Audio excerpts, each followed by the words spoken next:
از قلعه زیبا و تاریخی حصار بازدید کردیم و بعد از اون عازم شهر ترسونزاده شدیم و یکی از باغات و تاکزارهای زیبای این شهر رو، یعنی باغ انگور زیبایی رو ما ازش بازدید کردیم. واقعا من به شخص خیلی لذت بردم از این باغ خیلی بزرگ و باشکوهی که بود و میوه های انگور، یعنی در واقع محصول انگوری که به نظر من بی‌نظیر بود از لحاظ کیفیت و اون مقدار محصولی که داده شده بود. امیدوارم که همیشه تاجیکستان در همه حوزه‌ها از جمله حوزه کشاورزی و حوزه گردشگری موفق باشه.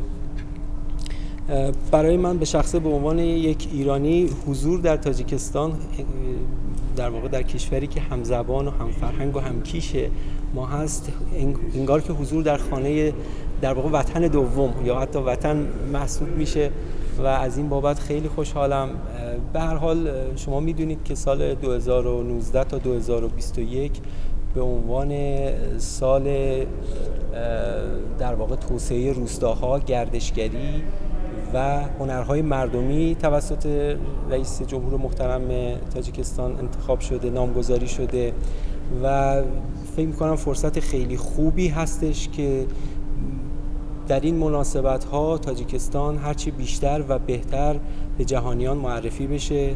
طبیعت فوق‌العاده زیبایی که کشور شما داره، کوه‌های آسمانبوس، جغرافیای بسیار زیبا، اماکن تاریخی و باستانی، مزارع فوق‌العاده زیبا، باغات زیبا، رودخونه‌های خروشان، اینا همه عواملیه که به نظر من الان جهانیان دوست دارن مخصوصا در این فصول بازدید کنن از تاجیکستان عزیز.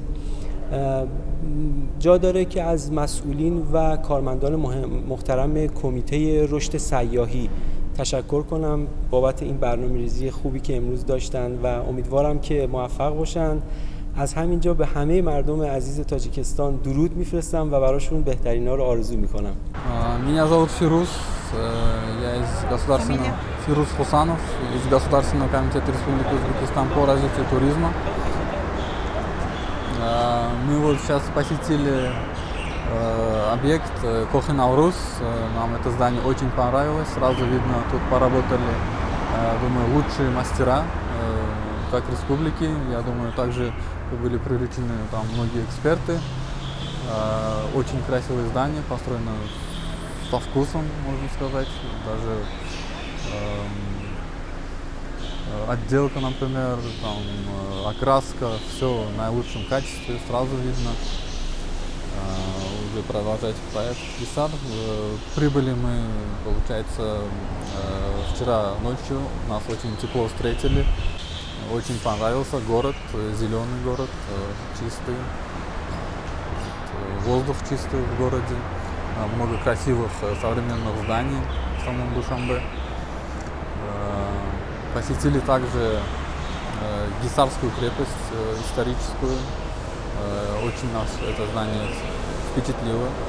Там сооружения старые, музеи, там, объекты ремесленников. Дальше у нас была программа по посещению виноградного сада. Этот объект нам также понравился. Нам, думаю, стоит поработать и изучить опыт в сфере данного объекта, как бы, по развитию агротуризма. Вот. Думаю, мы будем этот опыт применять в дальнейшем в своей деятельности.